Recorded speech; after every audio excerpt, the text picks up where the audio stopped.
Sur la terre, Jésus vivait totalement abandonné à la volonté de son Père. La différence entre vivre résigné à la divine volonté et vivre dans la divine volonté. Alors que j'étais dans mon état habituel, mon doux Jésus vint et me dit « Ma fille, sur la terre, je n'ai fait que me livrer à la volonté du Père. Ainsi, si je pensais avec l'Esprit du Père. Si je parlais avec la bouche du Père. Si je travaillais avec les mains du Père. Même ma respiration se faisait en lui. Tout ce que je faisais était selon qu'il le voulait, de telle sorte que je peux dire que toute ma vie se déroulait en lui. Complètement immergé dans sa volonté, je ne faisais rien par moi-même. Ma seule pensée était sa volonté. Je ne faisais pas attention à moi-même. Les offenses qu'on me faisait n'interrompaient pas ma course, mais je volais toujours vers mon centre. Ma vie terrestre prit fin quand j'eus accompli la volonté du Père en toutes choses. Ainsi, ma fille, si tu t'abandonnes à ma volonté, tu n'auras plus aucune autre pensée que les miennes. Même la privation de moi, qui te tourmente tant, trouvera le soutien et les baisers cachés de ma vie en toi. Dans tes battements de cœur, tu ressentiras les miens, enflammés et affligés. Si tu ne me vois pas, tu me sentiras. Mes bras t'embrasseront. Combien de fois ne ressens-tu pas mon mouvement et mon souffle rafraîchir ton cœur? Et quand, alors que tu ne me vois pas, tu veux savoir qui te tient de si près et souffle sur toi, je te souris, je te donne le baiser de ma volonté, et je me cache en toi pour te surprendre de nouveau et te faire avancer d'un autre pas dans ma volonté. Ainsi, ne me chagrine pas en t'affligeant, mais laisse-moi agir. Puisse l'envol de ma volonté ne jamais cesser en toi. Autrement, tu obstrueras ma vie en toi. Si je ne rencontre aucun obstacle, je fais croître ma vie en toi et je la développe comme je veux. Cela dit, par obéissance, je dois dire quelques mots sur la différence entre vivre résigné à la divine volonté et vivre dans la divine volonté. Selon ma pauvre opinion, vivre résigné à la divine volonté, c'est se résigner en tout à la volonté de Dieu, autant dans la prospérité que dans l'adversité, voyant en toute chose le règne de Dieu sur sa création, suivant lequel pas même un cheveu ne peut tomber de notre tête sans la permission du Créateur. L'âme se comporte comme un bon fils qui va où son père veut qu'il aille et qui souffre ce que son père veut qu'il souffre. Être riche ou pauvre lui est indifférent. Il est content de ne faire que ce que veut son père. S'il reçoit l'ordre d'aller quelque part pour s'occuper d'une affaire, il y va simplement parce que son père le veut. Cependant, ce faisant, il se rafraîchit, s'arrête pour se reposer, manger, échanger avec d'autres personnes, etc. Ainsi, il se sert beaucoup de sa propre volonté, sans oublier cependant qu'il va là parce que c'est ainsi que son père le veut. En beaucoup de choses, il trouve l'occasion de faire sa propre volonté. Ainsi, il peut être des jours et des mois loin de son père sans que la volonté de son père lui soit spécifiée en toute chose. Ainsi, pour celui qui ne vit que résigné à la divine volonté, il est presque impossible qu'il ne fasse pas intervenir sa propre volonté. Il est un bon fils, mais il ne partage pas en tout les pensées, les paroles et la vie de son Père céleste. Pendant qu'il va, revient et parle à d'autres personnes, son amour est intermittent. Sa volonté n'est pas en communication continuelle avec celle du Père, et ainsi, il entretient l'habitude de faire sa propre volonté. Néanmoins, je crois que c'est là le premier pas vers la sainteté.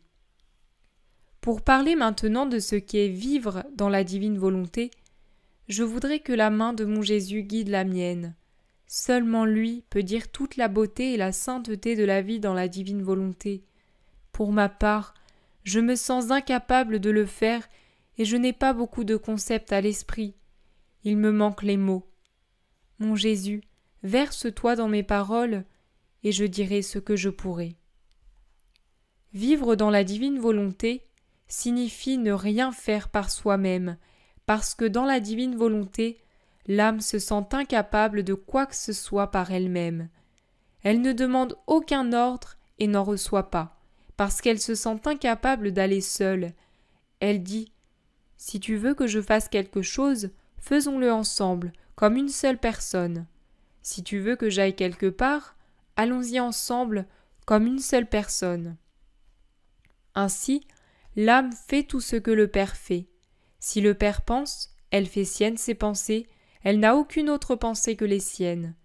Si le Père regarde, parle, travaille, marche, souffre ou aime, elle regarde ce que le Père regarde, répète les paroles du Père, travaille avec les mains du Père, marche avec les pieds du Père, souffre les mêmes souffrances que le Père et aime ce qu'aime le Père. Elle ne vit pas à l'extérieur, mais à l'intérieur du Père, et ainsi, elle est une parfaite réplique de lui, ce qui n'est pas le cas pour celui qui vit seulement résigné. Il est impossible de trouver cette âme sans le Père, ou le Père sans cette âme. Et cela n'est pas qu'extérieur, tout son intérieur est entrelacé avec l'intérieur du Père transformé en lui. Oh, le vol rapide de cette âme! La divine volonté est immense, elle circule partout, ordonne tout et donne vie à tout. L'âme qui s'immerge dans cette immensité vole vers tout, revigore tout et aime tout. Elle agit et aime comme Jésus, ce que ne peut faire l'âme qui est seulement résignée. Pour l'âme qui vit dans la divine volonté, il est impossible de faire quoi que ce soit par elle-même. Ses travaux humains, même sains, lui donnent la nausée, parce que les choses de la divine volonté, même les plus petites, ont un aspect différent. Elle acquiert une noblesse divine, une splendeur divine et une sainteté divine, également une puissance divine et une beauté divine. Ces qualités divines se multiplient indéfiniment en elle, et en un instant elle fait tout. Après avoir tout fait, elle dit « Je n'ai rien fait, c'est Jésus qui a tout fait, et c'est là mon bonheur. Jésus m'a fait l'honneur de me recevoir dans sa volonté, ce qui me permet de faire ce qu'il a fait. » L'ennemi est incapable de troubler cette âme, qu'elle ait fait son travail bien ou pauvrement, qu'elle ait fait peu ou beaucoup, parce que tout a été fait par Jésus et elle ensemble. Elle est paisible, non sujette à l'anxiété.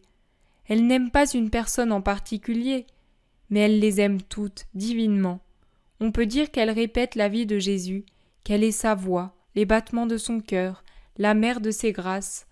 En cela seulement, je crois, consiste la vraie sainteté. Pour qui vit dans la divine volonté, les vertus sont d'ordre divin. Dans le cas contraire, elles sont d'ordre humain, sujettes à l'estime de soi, à la vanité, aux passions. Oh, combien d'âmes faisant de bonnes actions et recevant les sacrements pleurent parce que, n'étant pas investies de la divine volonté, elles ne produisent pas de fruits. Oh, si tous comprenaient ce qu'est la vraie sainteté, comme tout changerait. Beaucoup sont sur une fausse voie de sainteté. Beaucoup la mettent dans les pratiques pieuses, et malheur à qui voudrait les faire changer. Ces âmes se leurrent. Si leur volonté n'est pas unie à celle de Jésus et transformée en lui, alors, avec toutes leurs pieuses pratiques, leur sainteté est fausse. Avec une grande facilité, elles passent des pratiques pieuses aux défauts, aux diversions, à la discorde, etc. Oh, comme est disgracieuse cette fausse sainteté!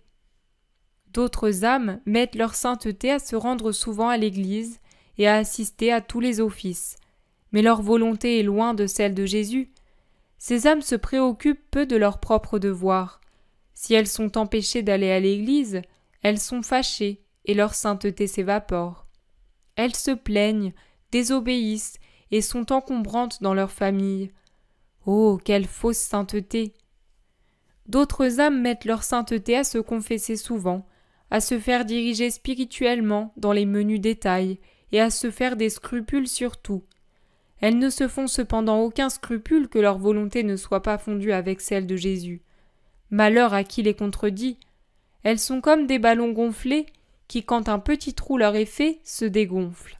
Ainsi, sous la contradiction, leur sainteté s'évapore. Elles se plaignent d'être facilement tristes. Elles vivent toujours dans le doute et aiment avoir un directeur spirituel juste pour elles, pour les aviser en toutes choses, les réconcilier et les consoler.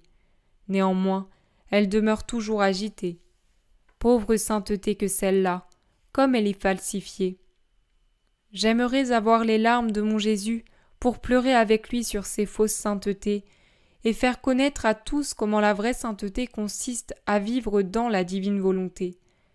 Cette sainteté a des racines tellement profondes qu'il n'y a aucun danger qu'elle vacille.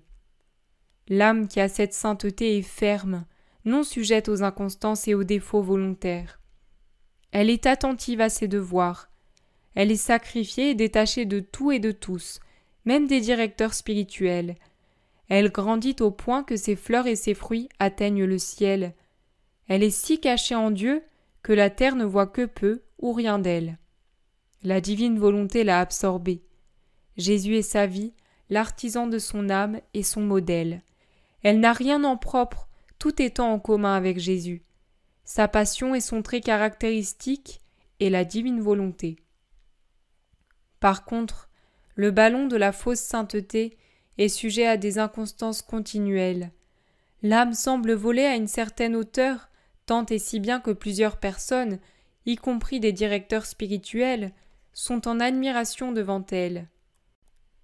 Mais ils sont bientôt désillusionnés, parce que pour dégonfler le ballon, il suffit d'une humiliation ou d'une préférence du directeur pour une autre personne. L'âme croit qu'on la vole, se croyant la plus en besoin. Pendant qu'elle se fait des scrupules pour des bagatelles, elle en vient à désobéir.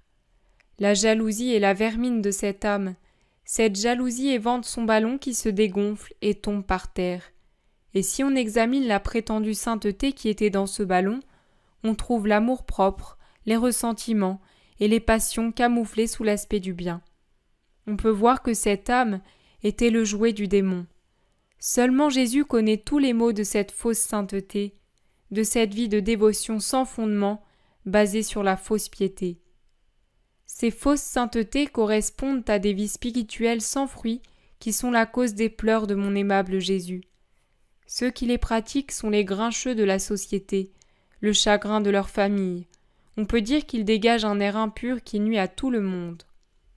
Oh, comme est très différente la sainteté de l'âme qui vit dans la divine volonté.